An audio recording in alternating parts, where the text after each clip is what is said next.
الله الرحمن الرحیم. السلام علیکم و رحمت الله و برکاته. بیا هم خراغلاست وایم ګرانو زده کوونکو تاسو ته په دې هیله چې تاسو ټول روغ او جوړ اوسئ. د دې ترڅنګ هیله دا ګران زده کوونکي چې له ما سره په ټولګي کې شتون لري هغوی هم ښه او جوړ اوسي. ښه نو ګرانو زده کوونکو رابشم په لومړي سر کې به زه تاسو ته د نن ورځې لوست در وپېژنم. ګرانو زده کوونکو نن موږ د 11 ټولګي پښتو مضمون 28م لوست عنوان هم د وروستۍ لوست کومه پاڼه په ګډه سره لولو 109 شپېتمه پاڼه په ګډه سره لولو. تاسې هم د 11م ټولګي پښتو مضمون کتابونه له ځان سره واخلئ 109 شپېتمه پاڼه خلاصه کړئ تر څو 28م لوست په سمه توګه زده کړو. نو خب شاگردان عزیز قبل از اینکه ما درس جدید را آغاز بکنیم خوب است که راجع به درس گذشته هم کمی معلومات حاصل کنیم.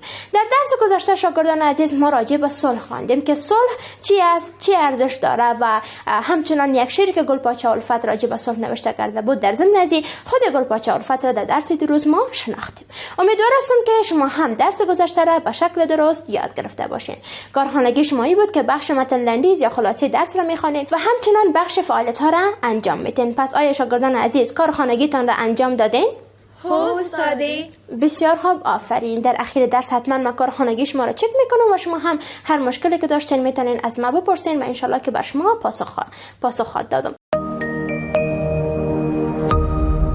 برای حمایت از ما چینل بیگم اکادمی را سابسکرایب کنید و سپس زنگوله را فشار دهید تا به تمام ویدیوهای درسی ما دسترسی داشته باشید و از آنها مستفید شوید.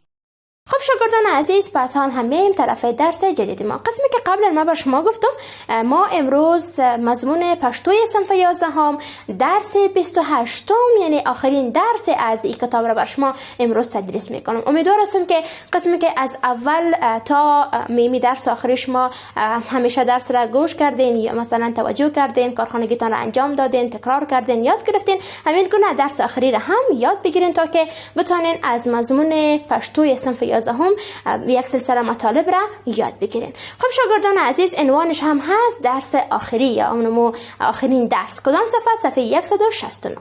نو راځو ګرانو زده کوونکو په لومړي سر کې د لوست موخه ده. زموږ د نن ورځې لوست موخه دا ده چې لوست مخه څخه ولولو، د لغتونو په معنا باندې پوه شو او په اخر کې د دې لوست بشپړ مفهوم ترلاسه کړو. شاگردان عزیز شما هم خود کتابایتان کتابچه و پنسل همراه خود می داشته باشین تا نکات مهم درس و لغت‌های مشکل را در کتابچه‌تان یادداشت کنین. قبل از اینکه درس آغاز شود یک سوال را ما بر شما میخوانم. این سوال را در کتابچه‌تان نوشته کنین به شکل درست در اخیر درس برش جواب را کنین. سوال است که لمورنۍ ژبې پرته د بلې ژبې زده کړه څه ګټه لري؟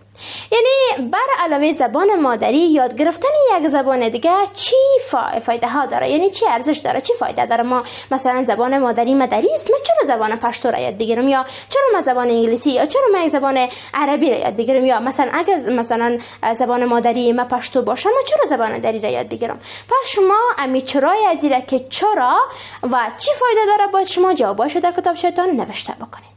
خب شاگردان عزیز درس بر شما اول ریخوانی میشه، بعد از ریخوانی درس مفهوم بر شما گفته میشه. خوب دقت و توجه داشته باشین.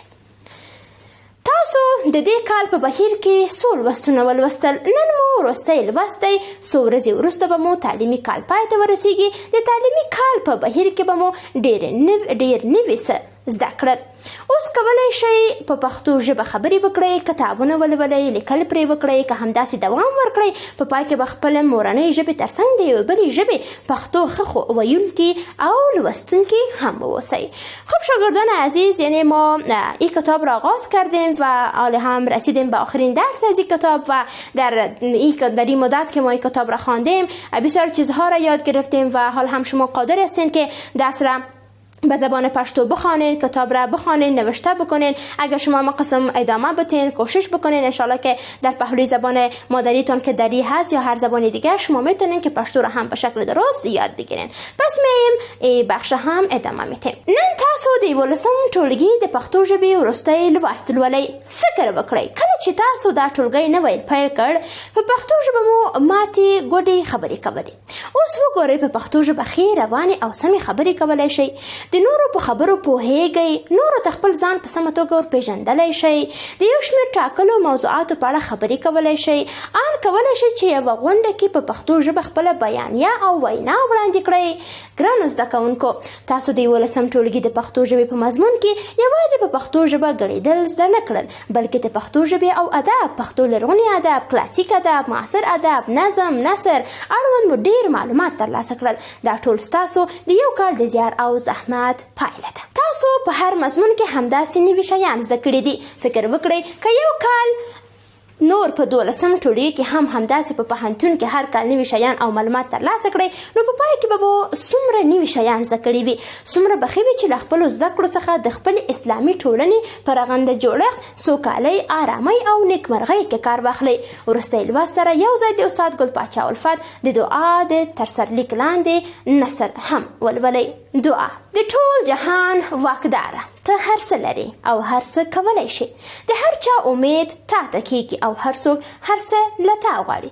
ستا خزانې او کارخانې ډکې دي، ستا په باغونو کې د شیدو، شرابو او عسلو ویالې بهیږي، ستا بخششونه او انعامونه بې پایانه دي، ستا د رحمت نور په ځمکو او اسمانو کې نه ځایږي. فقیران او مسکینان درنه اشتها او د هضمولو قوت غواړي، څوک درنه په زاریو او دعاګانو اولادونه غواړي. ځینې وایي چې مال او دولت راکړه، یو وایي چې جنت مې په کار دی، بل وایي له دوزخه امان او پناه غواړم. څوک د هورو شوقمند دی او د چا غلامانو ته نیم زړه نشته. مرتبه او لوړې درجې له تا سره دي، کامیابی او موفقیت ستا په توفیق حاصلېږي، دین او دنیا ستا په لاس کې ده، راحت او زحمت، عزت او ذلت ستا لخوا انسان ته رسي، بهار او خزان ته راولې، مرګ او ژوند ستا په اختیار کې دی. هر څه ته کوې او هر څه له تا غوښتل کېږي. د دې جهان او د هغه جهان اجرونه، خیرونه، خوندونه او خوشحالي خلکو ته ته ورکوې. زه پوهیږم چې تا سره هر څه شته. زما دعا او د زاهدانو دعا، زما ارزو او د پادشاهانو ارزو یو راز نه ده. زما سوال د بډایانو او مسکینانو له سوال ډېر فرق لري. زه نه وایم چې ځمکې او پیسې راکړه، نه غواړم چې عزت مې ډېر لوړ، رتبه مې لوړه شي، موټران او اسونه مې نه دي په کار، قصرونه او عمارتونه نورو ته ورکړه، پټي او باغونه هغه چاته وبخه چې په خاورو نه مړیږي. په بانکونو کې د سوداګرو پیسې زیاتې کړه. د بزرګۍ اعتبار مه راکوه، ځکه چې ستا په اطاعت او عبادت له خلکو نه اجر او عزت غوښتل راته ښه نه ښکاره کېږي. زه له دې ټولو نه تېر یم او نور څه غواړم؟ هو، زه ستا له رضا نه خلاف څه نه غواړم. زه وایم په جهان کې د ظلم بیرغ نسکور کړه، حق او عدالت ته قوت ورکړه، په زړونو کې رحم او د خیر مینه واچوه، په دماغونو کې د حق نور او د حقیقت رڼا پیدا کړه. ته کولی شي چې د ظلم قوت په وړو وړو کاڼو میده او ذرې کړې، یا د هوا په ماشو ظالمان تباه کړې، مګر موږ د اتم په بمونو هم دا کار نشو کولی. خب شاگردان عزیز، این هم بود درس که من با شما درس را رویخوانی کردم. امیدوارم که شما هم در رویخوانی یاد گرفته باشین.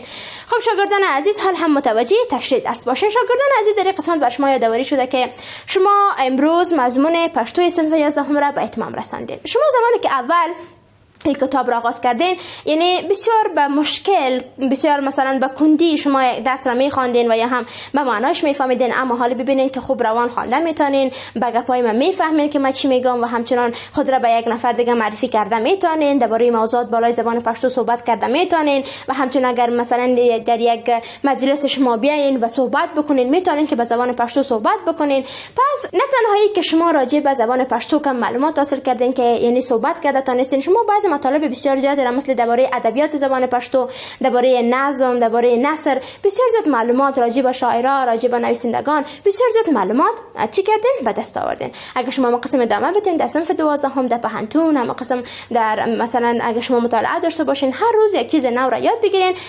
وقتی که شما مثلا چیزای نو را یاد میگیرین، هم به خودتون و هم به اجتماعتون و هم به کشورتون کمک میکنه. پس از این یادگیری هایتون زیاتر به خاطر مثلا پیشرفت دادن جامعه جامعتان، به خاطر ساختار جامعتان استفاده بکنین. و در قسمت دعا گلپاچه الفت یک دعا مثلا که از خداوند متعال خواسته بود که مثلا بعض افراد که مثلا یا پیسه میخواین یا نان میخواین یا پول میخواین یا قدرت میخواین یا مثلا عزت میخواین یا یک رتبه بلند میخواین، یعنی هر کس یک تقاضای خود داره. اما تقاضای الفت اینجا ای بود که از خداوند متعال عدالت و حق را خواسته که در بین مردم عدالت و حق را مثلا قوت بده و به مردم اقدر جرأت بده که اونا در مقابل ظلم صدای خود را بکشن و حق خود را بخواین. این هم بعضی از مو دعایی بود که گلپاچه الفت از خداوند جل جلاله بعضی مثلا آرزومچی کرده بود، دعا کرده بود و همچنین از خداوند متعال خواسته بود که در جامعه ما حق و عدالت را قوت ببخشه. پس این هم بود تشریح درس. خب شاگردان عزیز، میایم در بخش خلاصه از درس بر شما یک جنبندی میکنم که ما امروز در درس امروزی چه خواندیم. د متن لنډیز د کتاب وروستی لوست د تعلیمي کال د پای معنا لري. که د تعلیمي کال پای د هغه له پیل سره پرتله شي نو سړی پوهیږي چې څومره نوي شیان یې زده کړي دي. همدا زده کړې د پوهې د لاسته راوړلو لپاره لار هواروي. په ښوونځیو او د لوړو زده کړو په مؤسسو کې د زده کړې کچه له یو کال تر بل کال پورې فرق کوي. د هر تعلیمي کال په تیریدو سره زده کوونکي نوې زده کړې کوي او نوي معلومات لاسته راوړي. موږ له خپلو زده کړو نه باید سمه ګټه واخلو او خپل زده کړې د خپل ټولنې په رغنده جوړښت کې وکاروو. باز هم راجع به می بود که هر مثلا سال به سال که ما بعضی موارد را یاد میگیریم، این موارد به ما بسیار زیاد کمک میکنه و این چیزایی که ما یاد میگیریم باید به شکل درست از او استفاده بکنیم، در آبادی کشور ما، در آبادی جامعه از او استفاده بکنیم. بعضی بود شاگردان عزیز، آخرین درس ما. امیدوارم که یاد گرفته باشین و مشکلی نداشته باشین. کارخانگیتان هم بخش فعالیت هاست. در فعالیت ها بعضی سوالات است، این سوالات در کتابچه‌تان نوشته میکنین، به شکل درست برشان جواب را میکنین. امیدوارم شاگردان عزیز که شما مضمون پشتوی صنف 11 را از درس اول الی درس آخر به شکل درست یاد گرفته باشین، مطالب را آموخته باشین و بسیار زیاد مطالب مهم، بعضی از قصه های مثلا پندآمیز و آموزشی، بعضی از معلومات بسیار خوب و همچنان درباره خود ادبیات پشتو، درباره شاعراش، درباره نویسندگانش، درباره بعضی از موضوعات مختلف ما معلومات خود را زیاد کردیم و بدون شک چیزای زیادی را یاد گرفتیم. پس شاگردان عزیز، درساتون را دوباره تکرار بکنین که یادتان نره و همیشه یعنی تکرار به خود داشته باشین، مطالعه به خود داشته باشین. قبل از آغاز درس بعدی وقفه کوتاه میگیریم.